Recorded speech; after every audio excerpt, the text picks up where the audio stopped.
আমি তোমার প্রেমের ভিখারি ইয়া রাসূলুল্লাহ, আমি তোমার প্রেমের ভিখারি ইয়া রাসূলুল্লাহ, ইয়া হাবিবাল্লাহ, আমি তোমার প্রেমের ভিখারি, আমি তোমার প্রেমের ভিখারি ইয়া রাসূলুল্লাহ, আমি তোমার প্রেমের ভিখারি ইয়া রাসূলুল্লাহ, ইয়া হাবিবাল্লাহ, আমি তোমার প্রেমের ভিখারি। তোমার প্রেমের গো রাসূল নাই যে তুলনা, নাই যে তুলনা গো রাসূল নাই যে তুলনা। তোমার প্রেমের গো রাসূল নাই যে তুলনা, নাই যে তুলনা গো রাসূল নাই যে তুলনা। তোমার প্রেমে জিন্দা হলো উস্তুনে হান্নানা ইয়া রাসূলুল্লাহ, আমি তোমার সবাই আমি তোমার প্রেমের ভিখারি ইয়া রাসূলুল্লাহ, আমি তোমার প্রেমের ভিখারি ইয়া রাসূলুল্লাহ, ইয়া হাবিবাল্লাহ, আমি তোমার প্রেমের ভিখারি। তোমার প্রেমেতে আমার কলিজায় আঙ্গার, কলিজায় আঙ্গার গো রাসূল কলিজায় আঙ্গার। তোমার প্রেমেতে আমার কলিজায় আঙ্গার, কলিজায় আঙ্গার গো রাসূল কলিজায় আঙ্গার। দেখা দিয়া শান্ত করো সাকিয়ে কৌসার ইয়া রাসূলুল্লাহ, আমি তোমার প্রেমের ভিখারি ইয়া রাসূলুল্লাহ, ইয়া হাবিবাল্লাহ, আমি তোমার প্রেমের ভিখারি, আমি তোমার প্রেমের ভিখারি ইয়া রাসূলুল্লাহ, আমি তোমার প্রেমের ভিখারি। মারহাবা। জুম্মার দিন তো বেশি বলা যায় না। সম্মানিত উপস্থিতি, আজকে আমার আরেকটা হাদিস মনে পড়েছে, বলবো? আমার নবীজি যখন মসজিদে নববীর মধ্যে মিম্বর হয়েছিল, মসজিদে নববীর মিম্বরে দাঁড়িয়ে আজকে আমি যেইভাবে নবীজির শান গেয়েছি, ঠিক তৎকালীন সময় আজ থেকে ১৫০০ বছর আগে হাসান ইবনে সাবিত রাদিয়াল্লাহু তাআলা আনহু এমনি ভাবে আমার নবীজির শান গেয়েছিলেন। আর আমার রাসূল খুশি হয়ে বলেছিলেন, আল্লাহ হাসান ইবনে সাবিতকে রূহুল কুদ্দুসের মাধ্যমে সাহায্য করো। বাস্তবে বলেন না সুবহানাল্লাহ। কোনো কারো দুঃসাহস নাই, ক্ষমতা নাই, এগুলো একবারে বাছাই করা জিনিস, নিয়ামতে পরিপূর্ণ। জোরে বলেন না সুবহানাল্লাহ। বন্ধুরে আমার, আমি আপনাদেরকে বলে দেই, হিজরতের রাতের যে ঘটনা, আমার নবীজিকে মারার জন্য যখন নবীর দুশমনেরা পাগল করা ছিল, মক্কা থেকে যখন রওনা হয়ে গেল, আমার নবীজি যখন গুহার মধ্যে প্রবেশ করলো, প্রবেশ করার পরে ওই যে মাকড়সা চিনেন তো? এবার ভেড়ার ঘর হোক, বিল্ডিং হোক, আর মাটির ঘর হোক, চরের ঘর হোক, যেখানেই হোক, মাকড়সা কিন্তু জাল বনে বনে কি বলে না বন্ধু। নবীজির প্রেমটা কেমন আমি আপনাদেরকে বোঝানোর জন্য এই কথাগুলো বলছি। নবীজি যখন এই গুহার মধ্যে ঢুকলো, শত্রুরা চারপাশে নবীজিকে কতল করার জন্য করছে। এই মুহূর্তে মাকড়সা কি করলো? মাকড়সা বন্ধু এই নবীজি যে প্রবেশ করেছিলেন, এই প্রবেশ মুখের মধ্যে মাকড়সাটা জাল বুনে দিল। আর একটা কবুতর পাখি এসে বন্ধু এই জালটার উপরে মুখে ঠোঁটে বালু ছিটিয়ে দিল। বেঈমান কাফেরেরা ওই গুহার চারপাশে ঘুরতেছে, নবীজি কোথায়, নবীজি কোথায়। একজন বলতেছে ওই দিকে প্রবেশ করো। এবার প্রবেশ মুখে যাইয়া দেখে ওই নবীর দুশমনেরা কাফেররা চাইয়া দেখে ওই এই জালটা তো পুরনো জাল। নবী মুহাম্মদ যদি ঢুকতো, এই জাল ছিন্ন করে ঢুকতো। জোরে জোরে কন্যা সুবহানাল্লাহ, আর জোরে বলেন না সুবহানাল্লাহ। শুধু এখানে একান্ত নয়, বন্ধু আকির নামক একটা গাধা, আকির নামক একটা গাধা আমার নবীজিকে ভালোবেসেছেন, নবীজির প্রেমে পড়েছেন। নবীজি যখন পৃথিবী থেকে চলে গেল, চলে যাওয়ার পরে ওই আকির নামক গাধা নবীজির চলে যাওয়া সে মেনে নিতে পারে না, সে এটা সহ্য করতে পারে না। ও বন্ধু, নবীজি সে শুধু কান্দে আর বলে, এই জীবনে আর কি কোনোদিন প্রাণের নবীর দিদার পাবো না, এই জীবনে আর কি কোনোদিন চর্মচক্ষু দ্বারা প্রাণের নবীজিকে দেখতে পাবো না। ওই একই নামক গাধা সে কান্দে আর বলতেছে, কান্দতে কান্দতে নবীজির চলে যাওয়া সে মেনে নিতে পারতেছে না। কান্দতে কান্দতে কান্দতে কান্দতে বন্ধু 3 দিন 3 রাত্র পার হয়ে গেল, মতান্তরে 4 দিন 4 রাত্র পার হয়ে গেল। ওই গাধা কোনো খাবার খায় না, কোনো পানি খায় না। 3 দিন 3 রাত্র মতান্তরে 4 দিন 4 রাত্র পরে আমার নবীর বিরহ সহ্য করতে না পেরে গভীর সমুদ্রে ঝাঁপ দিয়ে সে তার জীবন দিয়ে দেয়। জোরে জোরে বলেন না সুবহানাল্লাহ। আজকে আমরা নবীর উম্মত, আমরা নবীকে ভালোবাসি, আমরা আহলে সুন্নাত ওয়াল জামাতের অন্তর্ভুক্ত নিজেকে দাবি করি, কিন্তু বন্ধু যেটা ফরজ ওয়াজিব এটার বাইরে আমলি করতে চাই না। আমাদেরকে মনে রাখতে হবে, আমি আপনাদেরকে বলে দেই, জিবরাইল আলাইহিস সালাম একটানা 30,000 বছর নফল ইবাদত করলো। আমার আল্লাহ একটা ডাক দিয়ে বললেন, জিবরাইল আমি তো তোমাকে নফল ইবাদতের অর্ডার করি নাই, আমি তো তোমাকে নফল ইবাদত করতে বলি নাই, তুমি কেন রে নফল ইবাদত করেছো?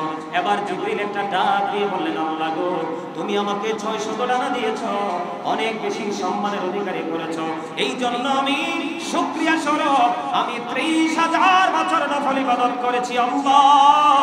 এবার আমার আল্লাহ একটা ডাক দিয়ে বললেন, জিবরাইল তুমি সাক্ষী থাকো, আমার বান্দাগুলো আমার হাবিবের সাথে প্রেমের ডুরি লাগাইয়া, আমার হাবিবের সাথে মহব্বত লাগাইয়া কেউ যদি অল্প কিছু সময় যদি নফল ইবাদত করে, আমি তাকে অদ্বিতীয় জান্নাত দিয়ে আমি তাকে পুরস্কৃত করব।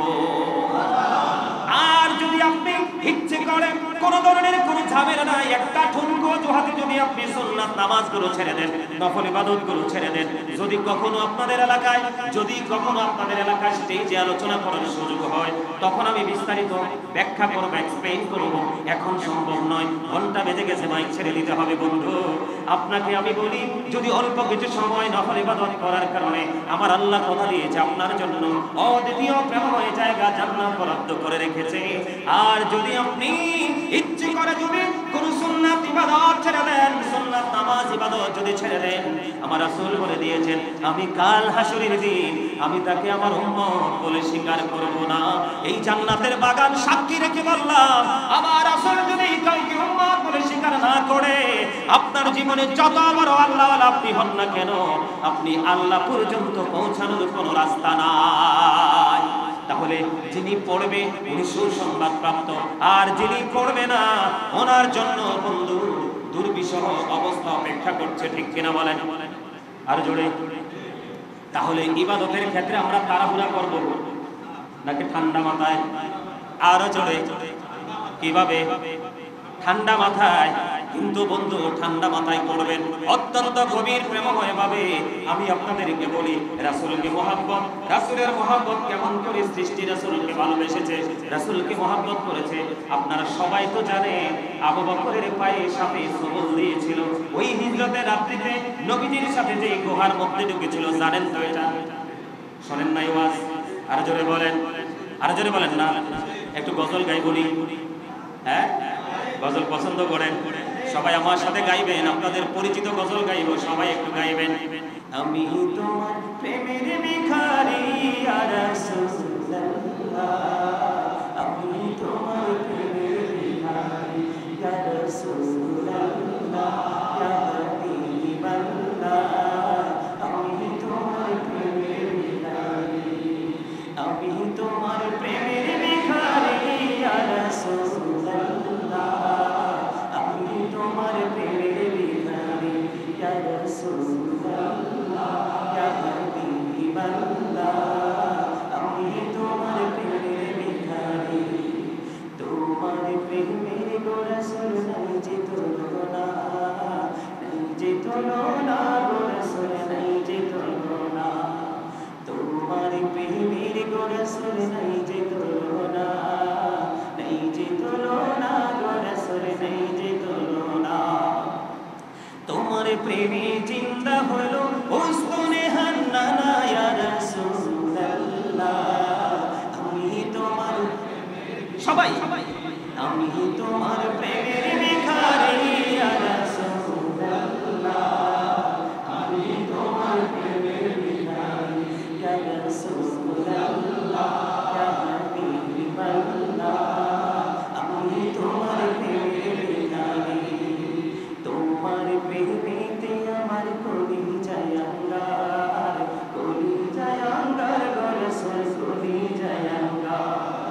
দিয়া শান্ত করো সাকিয়ে কৌসার ইয়া রাসূলুল্লাহ আমি তোমার প্রেমের ভিখারি ইয়া রাসূলুল্লাহ ইয়া হাবিবাল্লাহ আমি তোমার প্রেমের ভিখারি আমি তোমার প্রেমের ভিখারি ইয়া রাসূলুল্লাহ আমি তোমার প্রেমের ভিখারি মারহাবা জুমার দিন তো বেশি বলা যায় না সম্মানিত উপস্থিতি আজকে আমার আরেকটা হাদিস মনে পড়েছে বলবো আমার নবীজি যখন মসজিদে নববীর মধ্যে মিম্বর হয়েছিল মসজিদে নববীর মিম্বরে দাঁড়িয়ে আজকে আমি যেইভাবে নবীজির শান গেয়েছি ঠিক তৎকালীন সময় আজ থেকে ১৫০০ বছর আগে হাসান ইবনে সাবিত রাদিয়াল্লাহু তাআলা আনহু এমনি ভাবে আমার নবীজির শান গেয়েছিলেন আর আমার রাসূল খুশি হয়ে বলেছিলেন আল্লাহ হাসান ইবনে সাবিতকে রূহুল কুদ্দুসের মাধ্যমে সাহায্য করো বাস তুলে বলেন না সুবহানাল্লাহ বেশি বেশি করে নবীর প্রেমে শান গাইবেন মনের ঘরে কোনো কলঙ্ক কোনো হিংসা কোনো বিদ্বেষ থাকবে না সম্মানিত উপস্থিতি ছোট্ট একটা আলোচনা করে আজকের আলোচনা সমাপ্ত করছি বন্ধুরে আমার আপনারা আমরা সবাই জানি হিজরতের রাতে আবু বকরের পায়ে সাপে সবল মেরেছিল কিন্তু আমরা এটা জানি না আবু বকরকে কেন সাপটা সবল মেরেছিল এইটুকু একটু জানার দরকার আছে না নাই যেহেতু প্রেম নিয়ে আমরা আলোচনা করতেছি বন্ধু নবীজিকে সঙ্গে নিয়ে যখন ওই গুহার মধ্যে ঢুকলো ঢোকার পরে আমার আবু বকরের রানের উপর আমার নবীজির পবিত্র মাথা মোবারক রেখে একটু ঘুমিয়ে গেল কিন্তু ঘুমিয়ে গেলে তার আগে আবু বকর দেখতে পাইলেন এই গুহার ভিতরে চারপাশে ছোট ছোট গর্ত দেখা যায় কি দেখা যায় ছোট ছোট গর্ত দেখা যায় তখন আবু বকরের গায়ের জামা ছিঁড়ে ছিঁড়ে ছিঁড়ে ছিঁড়ে একটা একটা একটা একটা করে সবগুলো গর্ত ফিল আপ করে দিল এখানে আবু বকরের সাথে নবীর সাথে আবু বকরের প্রেম আছে না নাই এই জন্যই তো আবু বকর ওমর আমার নবীজির জান্নাতে সাথী হয়ে গেছে আবু বকর সবগুলো গর্ত বন্ধ ফিল আপ করে দিল রে কিন্তু একটা গর্ত ফিল আপ করার মতো কোনো স্কোপ নাই এই গর্তটা কি করবে ওনার কাছে কোনো জিনিস নাই যে গর্তটাকে ফিল আপ করবে এই গর্ত ফিল আপ করার কোনো উপকরণ ওনার কাছে নেই এই মন্ত্রে আবু বকর কি করলেন ওই গর্তটার দিকে পাটা লাগাইয়া ওই সেই গর্তের মুখটা বন্ধ করে দিল গর্তের মুখটা বন্ধ করে দিতে দেরি ওই বিষাক্ত সাপ আবু বকরের পায়ে সবল মারতে দেরি করলো না সবল মারতে দেরি বন্ধু এই দিক দিয়ে নবীজি কিন্তু ঘুমিয়ে আছে ও বন্ধু আবু বকরের পায়ে যখন সবল মারলো আবু বকরের পুরো গায়ের মধ্যে বিষটা ছড়িয়ে ছিটিয়ে গেল পুরো শরীরের চামড়ার পরিবর্তন তার গঠনের পরিবর্তন চলে আসলো জীবিত বিষের যন্ত্রণা সহ্য করতে পারে না একটা বড় চোখের পানি নবীজির পবিত্র চেহারা মোবারকের উপরে পড়লো আমার নবীজির ঘুম ভেঙে গেল ঘুম ভেঙে যাওয়ার পরে আমার নবীজির পবিত্র মুখ মোবারক থেকে একটুখানি থুতু লাগাইয়া দিলেন থুতু মোবারক লাগাইতে দেরি আবু বকরের বিষের যন্ত্রণা নিঃস্ব হতে দেরি হয় না জোরে জোরে কন্যা সুবহানাল্লাহ ওই যে যারা বলে নবীজি আমাদের মতো ভাই আমি তোমাদেরকে বলবো তুমি আমি কয়দিন আগে দেখেছি 6 থেকে 7 বছরের একটা বাচ্চা বাংলাদেশের একটা হসপিটালে মারা গেছে সাপে সবল মেরেছে কত মেডিসিন ইউজ করেছে ইনজেকশন দিয়েছে এরপরেও বাচ্চাটাকে বাঁচাইতে পারে না তোমার থুতু তো থাক দূরের কথা আর নবীজির থুতু দিয়েছে বা সাপের বিশ্বাস তাহলে বোঝো নবীজির সাথে কাউকে তুলনা করা যাবে না যাবে যাবে এটাকে অস্বীকার করতে পারবে সবচেয়ে বড় মজার যে জায়গাটা এখানে আসার কারণ আবু বকর এবার আপনি প্রশ্ন করতে পারেন সবটা কি চিনে নাই যে আবু বকর ইসলামের প্রথম খলিফা এবং নবীজির প্রিয় সাহাবী নবীজির সফর সঙ্গী তার সুখ দুঃখের সাথী এই মানুষটাকে কি চিনল না এই সাহাবীকে কি সাপটা চিনল না সাপটা চিনেছে সাপের হৃদয়ে নবীর প্রেমের আগুন দাউ দাউ করে জ্বলছে সাপের সবল মারার কারণ হলো কিতাব খুলে দেখলাম বন্ধু সাপের সবল মারার কারণ হলো সাপটা যদি সবল না দিত আবু বকর পাটা এখান থেকে সরাইতো না সাপের সবল মারার কারণ হলো সাপে ডেকে ডেকে বলে আবু বকর তুমি আমার সামনে থেকে পা সরাইয়া নাও না হয় আমি তোমার পায়ে সবল মেরে পা সরাইতে বাধ্য করব ও সাপ কেন কেন রে কিতাব প্রমাণ করেছে বন্ধু সাপটা ওই যেই দিন সবল মেরেছে ওই দিন পর্যন্ত ওই গর্তে বসবাসের বয়স হলো 1500 বছর জোরে কন্যা সুবহানাল্লাহ কত শত বছর সাপের উদ্দেশ্য হলো 1500 বছর ধরে নবীর দেখার জন্য জন্য অপেক্ষা করতেছি, তুমি পাটা সরাইয়া নাও, আমি প্রাণ ভরে আমার প্রাণের রাসূলকে দেখবো। এর রহস্য হলো এইটুকু, এর বাইরে আর কোনো কিছুই নাই। জোরে জোরে বলেন না সুবহানাল্লাহ। কিছু আশা করি বুঝতে পেরেছেন। আলোচনা লম্বা করা যাবে না, সম্মানিত উপস্থিতি। আবার কখনো সময় পেলে নবীর প্রেম নিয়ে আরো লম্বা করে আলোচনা আপনাদেরকে শোনাবো, যেন আমরাও আমাদের হৃদয় রাজ্যে নবীজির প্রেমের বীজ বপন করে আমরাও যেন প্রেমিক হয়ে আল্লাহর কাছে দেখা করতে পারি, আল্লাহর দিদার যেন পেতে পারি। আল্লাহ যেন আমাদের সবাইকে কবুল করেন, এই সকলে বলেন আমিন। সম্মানিত উপস্থিতি, আজকে যে আলোচনা করব, সম্মানিত উপস্থিতি, আসসালামু আলাইকুম ওয়া রাহমাতুল্লাহি ওয়া বারাকাতুহু। আমরা আল্লাহ রাব্বুল আলামিনের দরবারে লক্ষ কোটি শুকরিয়া জ্ঞাপন করছি যে মহান রব্বুল আলামিন আজকে আমাদেরকে গরিবের হজের দিনে, দোয়া কবুলের দিনে, মুমিনের ঈদের দিনে আল্লাহ রাব্বুল আলামিন আমাদেরকে জান্নাতের বাগানে আসার বসার তৌফিক দিয়েছেন এবং আল্লাহর হাবিবের শানে কয়েক মর্তবা দরুদ সালাম, আল্লাহর জিকির করার তৌফিক আল্লাহ আমাদেরকে দিয়েছেন। সেই শুকরিয়া দান সকলে একবার করুন আলহামদুলিল্লাহ, আর জোরে করুন আলহামদুলিল্লাহ। সম্মানিত উপস্থিতি, আমি পবিত্র কালামে হাকিম থেকে ছোট্ট একটা আয়াতে কারিমা তেলাওয়াত করেছি। আল্লাহ রাব্বুল আলামিন আল্লাহর হাবিবকে সুসংবাদদাতা এবং ভয় প্রদর্শক হিসেবে আমাদের কাছে পাঠিয়েছেন। কেউ কেউ জান্নাতের সুসংবাদ পেয়েছে, ফিউচারে পরিপূর্ণ যে নিয়ামত সেই সুসংবাদ পেয়েছেন। কারা তারা? তারা হলো ঈমানদার। কারা? যারা ঈমানদার তারা। কিন্তু যারা ঈমানদার হতে পারেনি, জাস্ট ফর্মালিটি মেনটেন করছে, যেখানে যাচ্ছে জাস্ট ফর্মালিটি মেনটেন করছে, নামাজ, ইবাদত, পোশাক আশাক, পথ চলা। এখন আমাদের দেশে ম্যাক্সিমামই আপনার দেখা যায় যে ইসলাম এবং কোরআন হাদিসের বিপরীত দিকে দাঁড়িয়ে কাজ করা আছে না নাই? তাদের জন্য দুঃসংবাদ। যারা সুসংবাদ প্রাপ্ত তাদের জন্য নিয়ামত হলো অবর্ণনীয় সুখের জায়গা জান্নাত। আর যারা দুঃসংবাদ প্রাপ্ত তাদের জন্য অবর্ণনীয় যন্ত্রণার জায়গা জাহান্নাম। আমরা কোনটা চাই? আমরা জান্নাত চাই। কি চাই? সবাই তো জান্নাত চাই। সাধারণভাবে আমরা যদি বলি আমরা কি চাই? জান্নাত চাই। আর সত্যিকারের ইন্টেলিজেন্ট যারা, very intelligent person and people যারা, ওদের চিন্তা ভাবনা হলো আমরা জান্নাত জাহান্নাম বুঝি না, আমরা আল্লাহ এবং আল্লাহর হাবিবকে চাই। ঠিক কিনা বলে? আরো জোরে, আমরা আল্লাহ এবং আল্লাহ হাবিবকে চাই। আমরা যদি আল্লাহকে চাই তাহলে হুব্বা ফিল্লাহ ওয়াল বুগদা ফিল্লাহ, আমাদেরকে ভালোবাসতে হবে আল্লাহর জন্য, আবার ঘৃণাও করতে হবে আল্লাহর জন্য। আজকে যে জায়গাটাতে এসেছি আমরা কার জন্য এসেছি? আর জোরে, কার জন্য? Love for Allah and hate for Allah. ভালোবাসাও আল্লাহর জন্য, ঘৃণাও আল্লাহর জন্য। আজকে আমরা জুমার নামাজ পড়তে এসেছি আল্লাহকে খুশি করার জন্য। যেই জায়গাটাকে চাইতে আল্লাহ এবং আল্লাহর হাবিব নিষেধ করেছে, ওই জায়গাটাকে আমরা বর্জন করব, ঘৃণা করব, সেটাও আল্লাহর জন্য, তাই তো? এখন আমরা আল্লাহ রাসূলকে ভালোবাসবো, তা আল্লাহকে ভালোবাসতে হলে আমাদেরকে কিন্তু একটা মাধ্যম অবলম্বন করতে হবে। ডিরেক্টলি আল্লাহর ভালোবাসা পাওয়া যাবে না এবং ভালোবাসা স্থাপন করা যাবে না। কেমনে ভালোবাসতে হবে? আল্লাহ রাব্বুল আলামিন বলেছেন মাইয়ুতির রাসূলা ফাকাদ আতাল্লাহ। আল্লাহ রাব্বুল আলামিন বলেছেন হি ওবিস দা অ্যাবসলিউট ওবিস আল্লাহ। যেই ব্যক্তি রাসূলের নির্দেশ মানলো সে যেন আল্লাহর নির্দেশ মানলো। জোরে জোরে সুবহানাল্লাহ। আল্লাহ রাব্বুল আলামিন বলেছেন কুল ইন কুনতুম তুহিব্বুনাল্লাহ ফাত্তাবিউনি ইউহিব্বুকুমুল্লাহু ওয়া ইয়াগফির লাকুম যুনুবাকুম ওয়াল্লাহু গফুরুর রহিম। আল্লাহ বলেছেন সে বলুন, ইফ ইউ ডু লাভ আল্লাহ, যদি তোমরা আল্লাহকে ভালোবেসে থাকো, ফলো মি মুহাম্মদ সাল্লাল্লাহু আলাইহি ওয়াসাল্লাম, মুহাম্মদ সাল্লাল্লাহু আলাইহি সাল্লামের অনুগত হয়ে যাও, আল্লাহ উইল লাভ ইউ, আল্লাহ তোমাদেরকে ভালোবাসবে, এন্ড ফরগিভ ইউর সিনস, আল্লাহ তোমাদের সমস্ত জীবনের গুনাহ maaf করে দেবে। আওয়াজ তুলে বলেন সুবহানাল্লাহ। আল্লাহর হাবিবকে যে রাজি করতে হবে আল্লাহকে পাইতে হলে, তার অন্যতম আরেকটা প্রমাণ হলো যেটাকে ইংলিশে বলা হয় there is no god but Allah. সে আল্লাহ ব্যতীত কোনো উপাস্য নেই, কোনো ইলাহ নেই। মুহাম্মদ রাসূলুল্লাহ সাল্লাল্লাহু আলাইহি সাল্লাম ইজ দ্য মেসেঞ্জার অফ আল্লাহ। আওয়াজ তুলে বলেন না সুবহানাল্লাহ।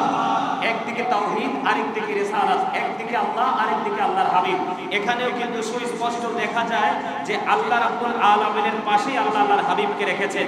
এটা কিন্তু অত্যন্ত গুরুত্বপূর্ণ এবং প্রেমময় একটা জায়গা। কারণ আল্লাহ হচ্ছেন স্রষ্টা আর আল্লাহ রাসূল হচ্ছেন সৃষ্টি। স্রষ্টার সাথে সৃষ্টিকে কোনোভাবেই কম্পেয়ার করা যায় না, কিন্তু প্রেমের কারণে আল্লাহ রাব্বুল আলামিন আল্লাহর হাবিবকে তো মর্যাদা দিয়েছেন, যেই মর্যাদার দিকে তাকাইলে আসলে সাধারণ গানের অধিকারী যারা তারা এটাকে কি করতে পারে না, অনুভব করতে পারে না, ফিল করতে পারে না। আল্লাহর হাবিবকে তো মর্যাদা দিয়েছেন। আর সেই হাবিবের উম্মত হয়ে আমি নিজেকে ব্যক্তিগতভাবে আমি প্রাউড ফিল করি। আমি প্রায় সময় বলি I am very successful person, কারণ আল্লাহর প্রিয় হাবিব হাবিবুল্লাহর উম্মত আমি হতে পেরেছি। আল্লাহ রাব্বুল আলামিন 8 জন নবীকে স্বর্গীয় উপাধি দিয়েছেন। 1,24,000 নবী রাসূলের মধ্যে 8 জনকে আল্লাহ রাব্বুল আলামিন স্বর্গীয় উপাধি দিয়েছেন। 60টা উপাধি ক্ষণস্থায়ী। 60টা উপাধি কি? কিন্তু একটা উপাধি হাবিবুল্লাহ মুহাম্মাদুর রাসূলুল্লাহ সাল্লাল্লাহু আলাইহি সাল্লাম, এটা কিন্তু আপনার একদম সর্বত্রই বিরাজমান। যেরকম সুবহানাল্লাহ। আপনি জান্নাতে যান, নবীর নাম। তওবা নামক কোটি কোটি গাছের পাতায় আমার নবীর নাম। হুর গেলমানের কপালে সিনাই খোদিত আমার নবীর নাম। ফেরেশতাদের গলায় ঝুলানো আমার নবীর নাম। সুবহানাল্লাহ বলেন। এটা হলো কালেমা। এই কালেমাকে কেন্দ্র করে 61 হিজরিতে ইমাম হাসান হুসাইন 72 জন নিয়ে ইয়াজিদ বাহিনীর সাথে যুদ্ধ করে শাহাদাত বরণ করেছে, সত্যের জন্য লড়াই করেছে। এটা কি একটা প্রেম না? আর জোরে বলেন, প্রেম কিনা, ভালোবাসা কিনা? এটা আরেক দিকে ঈমানকে টেকসই করার একটা মাধ্যম। আল্লাহ আমাদের সবাইকে নবীর প্রেমিক হিসেবে কবুল করেন, সকলে বলুন আমিন। কারণ আল্লাহ রাসূলকে ছাড়া আল্লাহকে রাজি করার কোনো সুযোগ নেই। আল্লাহ রাব্বুল আলামিনকে পাইতে হলে, যেমন বন্ধুরে আমার নবীজির প্রেমের কথা যদি আপনাদেরকে আমি বলি, আপনার আমার প্রাণের রাসূল তিনি বলে দিয়েছেন, জুমার দিনে কেউ যদি সবার আগে কেউ মসজিদে আসে, একেবারে সবার আগে অন্য সব দিনের চাইতে উত্তম রূপে গোসল করে সবচেয়ে উত্তম জামা পরে আতর সুগন্ধি লাগাইয়া, এই লোকটা যদি গরিব হয়, কামার হয়, কুমার হয়, তাঁতি হয়, জেলেও হয়, ওই পৃথিবীর দৃষ্টিতে অতি নিকৃষ্ট অনিম্ন শ্রেণীর কাজে সে নিজেকে নিয়োজিত করেছে, অত্যন্ত লয়েস্ট প্রফেশনের সাথে সে নিজেকে অ্যাডজাস্ট করে নিয়েছে পৃথিবীর দৃষ্টিভঙ্গি থেকে। কিন্তু এই ব্যক্তিটা মদিনাওয়ালার কথাকে সম্মান করেছে, মদিনাওয়ালার কথাকে মূল্যায়ন করেছে। করার পর ওই ব্যক্তিটা সবার আগে শুক্রবার দিনে জুমার নামাজ পড়তে এসেছে। জুমার নামাজ পড়তে যারা আসলো এবং সবার পরে যারা এই মসজিদ ত্যাগ করলো, শুধুমাত্র জুমার দিনের কথা আমি বলছি। হাদিস শরীফের মধ্যে এসেছে, আমার রাসূল বলেছে, ও আমার পাগল উম্মত, তোমরা সবাই জেনে রাখো, তুমি এসেছো জুমার দিন সবার আগে এবং বের হয়ে গেলা সবার পরে একটা মাত্র কারণে, সেটা আমি নবীর মহব্বতের কারণে। আমি নবী তোমাকে সাজেস্ট করেছি, পরামর্শ দিয়েছি, সেটা তুমি গ্রহণ করেছো। আমার আল্লাহ তোমার জন্য অবর্ণনীয় নিয়ামত বরাদ্দ দিয়ে দিয়েছে। ইয়া রাসূলুল্লাহ, ইয়া হাবিবাল্লাহ, নবী গো, ও প্রাণের নবী গো, এই যে নিয়ামত, এই নিয়ামতটা কি গো?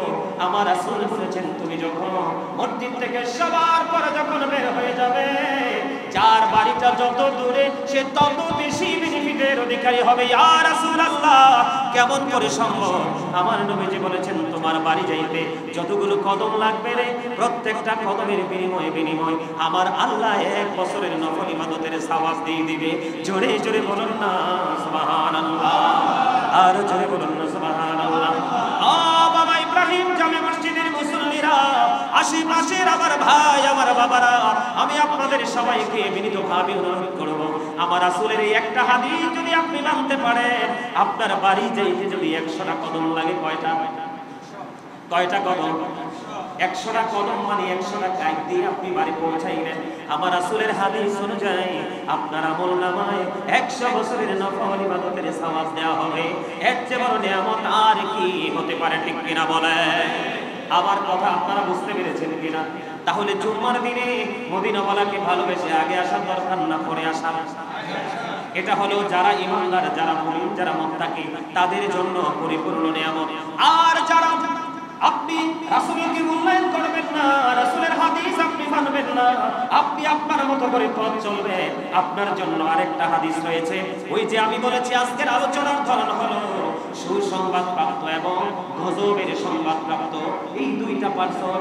জুমার দিনে, আজকের দিনে আমি আপনাদেরকে আইডেন্টিফাই করার মতো সেই প্রক্রিয়া করে দিচ্ছি। বন্ধু, আপনি সবার আগে আসলেন, সবার পরে গেলেন, অবর্ণনীয় নিয়ামতের অধিকারী আপনি হয়ে গেলেন। কিন্তু যিনি সবার পরে আসলো জুমা নামাজে, এই লোকটা এতটাই হতভাগা রে, এই লোকটা এতটাই হতভাগা, এই লোকটা ইমাম সাহেব, জাস্ট আমি আপনাদেরকে বোঝাচ্ছি, আপনাদের খতিবকে আমি এই খুতবাটা হাতে নিয়ে যখন আমি এই মিম্বারে বসার জন্য প্রস্তুতি নিয়ে নিলাম, ঠিক এমন সময় মুসল্লিগুলো ধুমড়ি খেয়ে পড়লো মসজিদে এসে।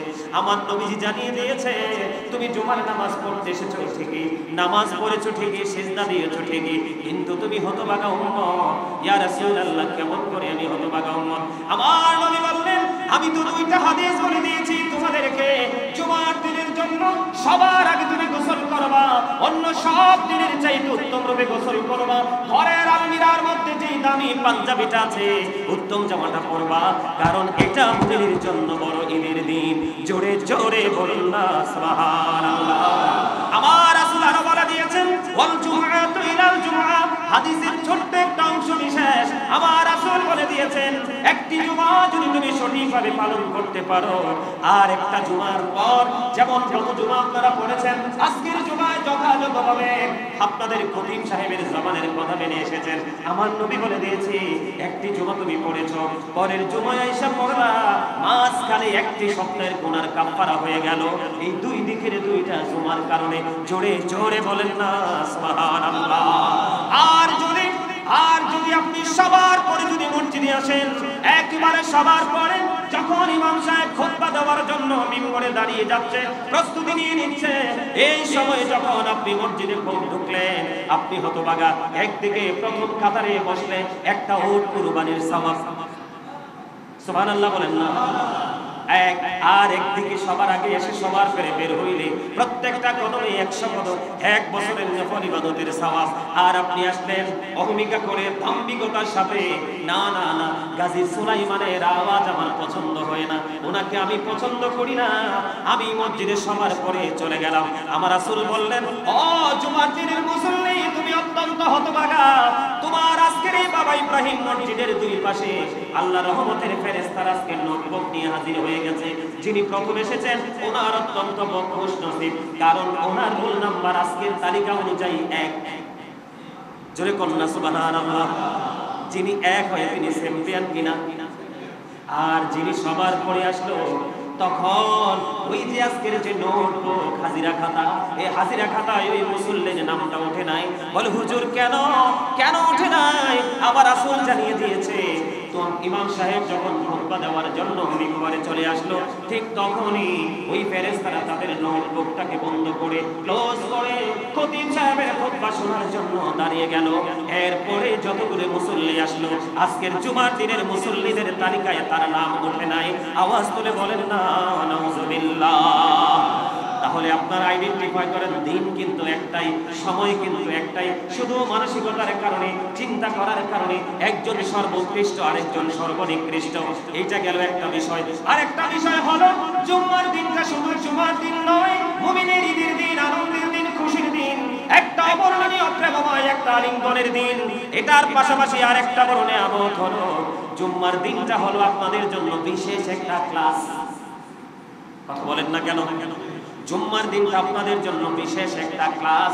এই ক্লাস থেকে আপনি শুরু থেকে শেষ পর্যন্ত যখন একটা বক্তব্য শুনবেন, এখান থেকে জীবন এবং জীবিকার জন্য, দুনিয়া এবং আখিরাতের জন্য আপনি একটা শিক্ষা নিতে পারেন। ঠিক কিনা বলে? যিনি পরে আসে উনি কিন্তু এটা পায় নাই, ঠিক কিনা? এই জন্য আমাদেরকে জুম্মার দিনটাকে অত্যন্ত গুরুত্ব দিতে হবে, আলোচনা মন দিয়ে শুনতে হবে।